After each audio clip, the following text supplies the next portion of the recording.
नमस्कार, न्यूज 24 बिहार देख रहे हैं आप। आपके साथ मैं हूं उज्जवल मिश्रा। तो तेजस्वी यादव को अब डर सताने लगा है। डर उनको गिरफ्तारी को लेकर है, डर सेंट्रल एजेंसियों की जांच को लेकर है। क्योंकि आपने देखा कि पिछले दिनों जैसे तमिलनाडु के बिजली मंत्री और डीएमके नेता सेंथिल बालाजी की गिरफ्तारी हुई, उसके बाद तेजस्वी यादव का बयान आया और तेजस्वी ने कह दिया कि फिलहाल मेरी चार्जशीट में कोई नाम नहीं है, पुलिस की चार्जशीट में हो सकता है सप्लीमेंट्री चार्जशीट बनाकर के मेरा नाम उसमें जोड़ दिया जाए। तो इसी पर आज पूरी बात होगी। हमारे साथ सुकेश जी हैं। क्या वाकई में तेजस्वी को अब डर सता रहा है या तेजस्वी ये बयान देकर के एक अलग माहौल साधने की कोशिश कर रहे हैं? देखिए, वो प्रीएम्प्ट कर रहे हैं।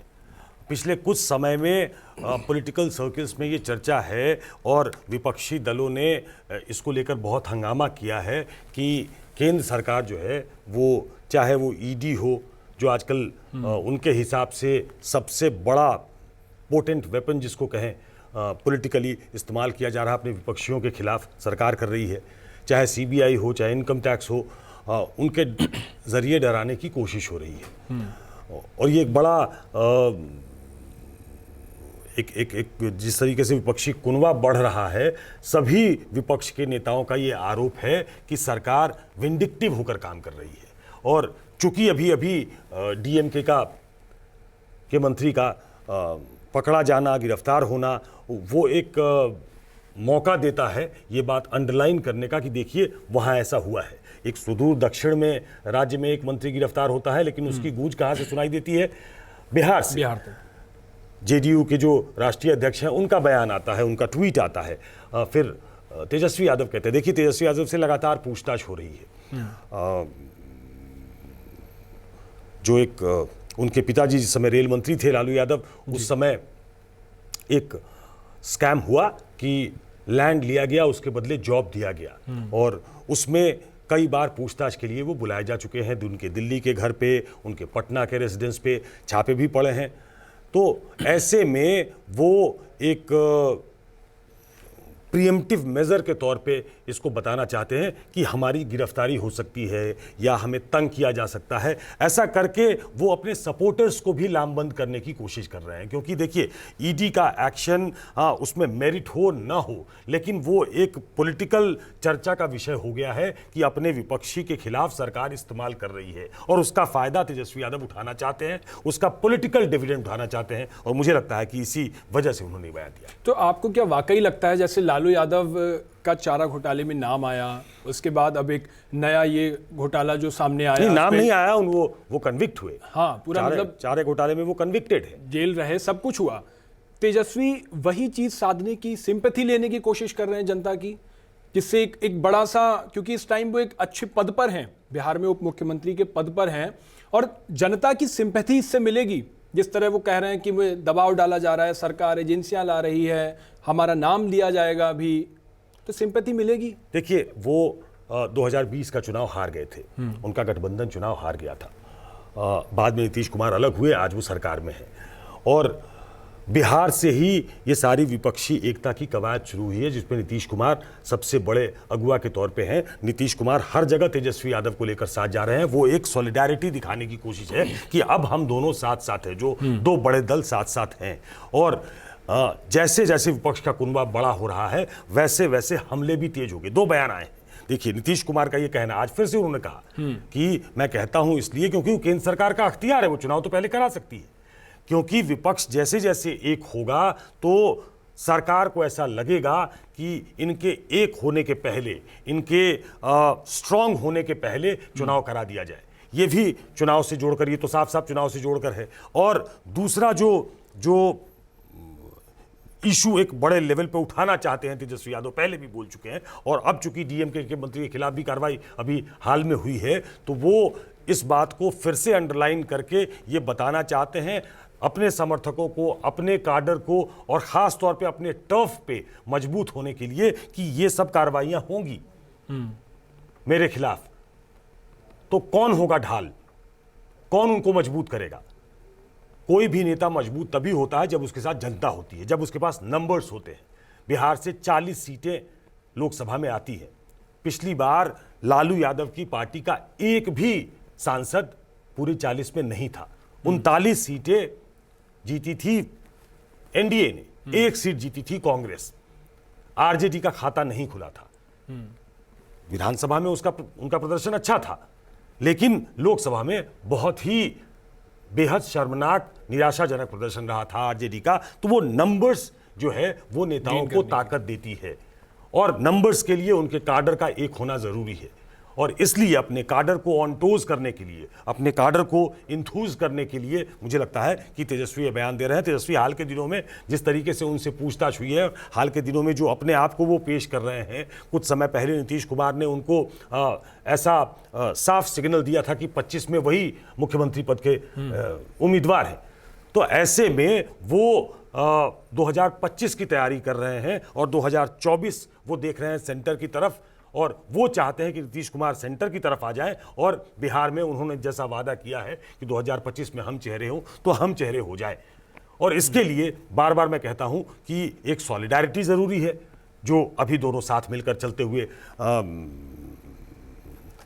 कदम ताल करते हुए दिखाई दे रहे हैं, और दूसरा काडर का मजबूत होना, काडर का उनके पीछे खड़ा होना जरूरी है, और वो करने की कोशिश है। अच्छा, एक चलते चलते गठबंधन जो सरकार वहां पे है फिलहाल में, और उसके बाद नीतीश कुमार जैसे विपक्षी एकजुटता का 23 तारीख को मीटिंग होने जा रही है, आपका एनालिसिस क्या कहता है कि उसमें सब लोगों को एक मंच पर ला पाएंगे? क्योंकि पश्चिम बंगाल में चुनाव चल रहा है, ममता बनर्जी वहाँ व्यस्त हैं, उसी के साथ कांग्रेस और आप में तो जिस तरह से चल रही है, तो ये एक मंच पे वाकई ये मीटिंग सफल हो पाएगी? वाकई लगता है कि एक साथ आ पाएंगे? देखिए, ये बहुत आसान काम होता तो शायद बहुत पहले हो गया होता, तब इतनी चर्चा नहीं होती।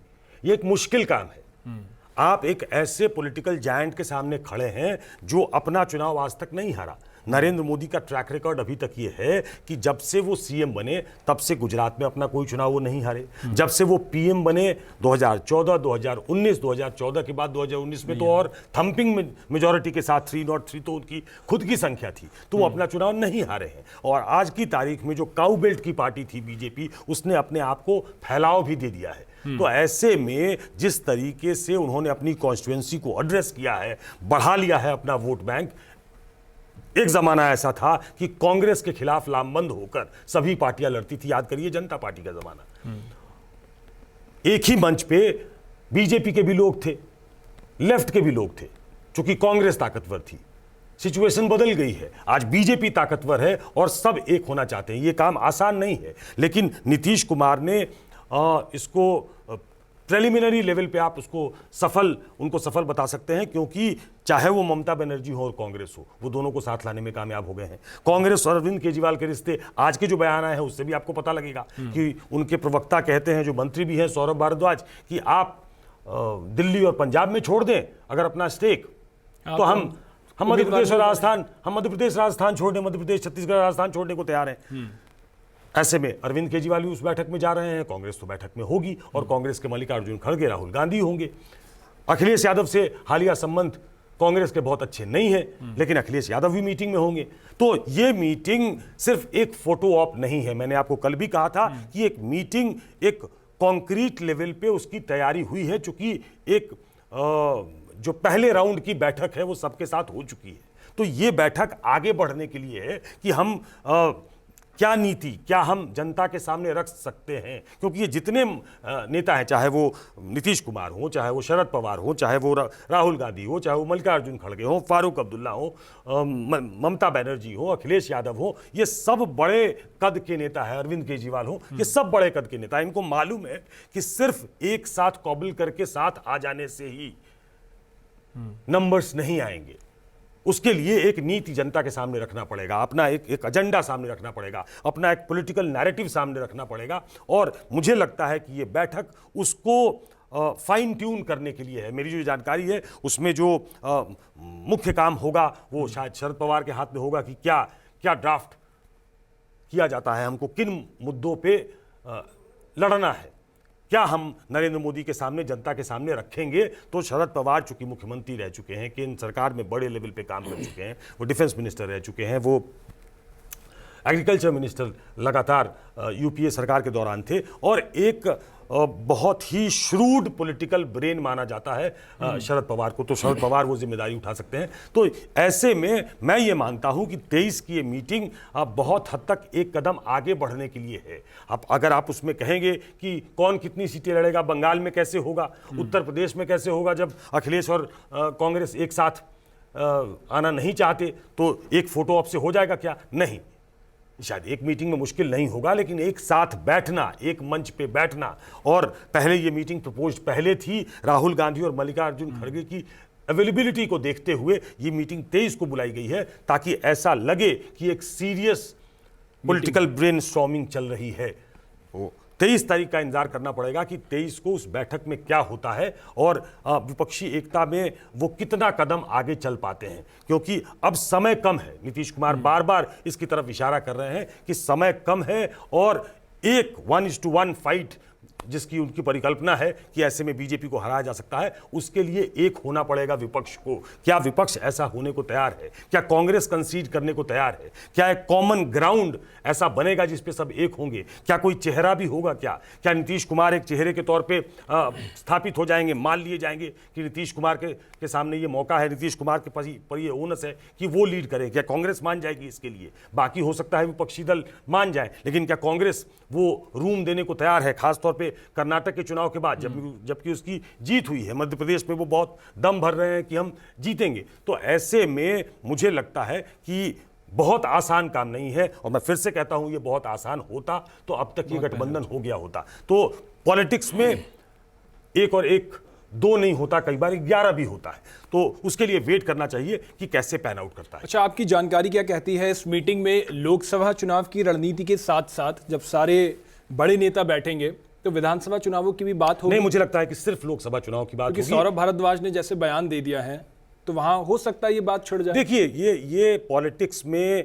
कई बार इसको इस तरीके से देख सकते हैं कि कोई ग्राउंड कंसीड नहीं करना चाहता है, या कंसीड करते हुए दिखना नहीं चाहता है।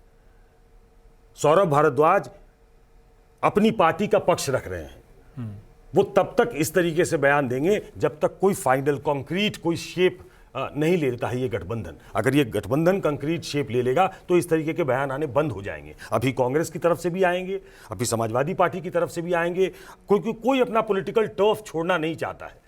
आम आदमी पार्टी दिल्ली में मजबूत है, आम आदमी पार्टी की सरकार पंजाब में चल रही है, अभी उन्होंने लोकसभा का उपचुनाव जीता भी है, लोकसभा में उनका खाता भी खुला है। तो ऐसे में वो भी कंसीड करने को बहुत जल्दी तैयार नहीं होंगे, जबकि उनके और कांग्रेस के बीच संबंध बहुत अच्छे नहीं हैं। ऑर्डिनेंस को लेकर जो सरकार ऑर्डिनेंस लाई है सुप्रीम कोर्ट के निर्णय के बाद, उस पर भी कांग्रेस का समर्थन अभी तक आम आदमी पार्टी को नहीं मिला है, जबकि पूरा विपक्ष उनके साथ है। तो ये तमाम समस्याएं विपक्ष के सामने हैं। विपक्ष के जो कन्वीनर के तौर पे दिखाई दे रहे हैं नीतीश कुमार, उनके सामने भी है कि कैसे एक होंगे, लेकिन कुछ डिफरेंसेस भुलाकर ही एक हुआ जा सकता है। क्या ये डिफरेंसेस भुला दिए जाएंगे और एक साथ आने की तैयारी होगी? इसके लिए मैं फिर से कहता हूं 23 का इंतजार। ठीक है, चलते चलते एक आखिरी आपसे सवाल और ले लेंगे कि तेजस्वी यादव ने जैसे कहा, और बिहार की आम जनता या दर्शक भी ये जानना चाहते हैं कि जैसे जैसे चुनाव जब नजदीक आते हैं तो सीबीआई और ईडी कहा जाता है एक्टिव हो जाती हैं। अब ये संयोग है, प्रयोग है, इस पे क्या कहेंगे आप? क्योंकि पश्चिम बंगाल के जैसे चुनाव हुए उस टाइम भी ईडी और सीबीआई की बहुत बात चली, बहुत छापेमारी हुई। यूपी में जब हुए तब भी ये काम हुआ। ये देखिए, ये चाहे वो ईडी हो, ईडी को लोग कम जानते थे, लेकिन ईडी हो, सीबीआई हो, ये हमारी प्रीमियर एजेंसीज हैं। लेकिन आज की तारीख में उनका राजनीतिकरण हो चुका है।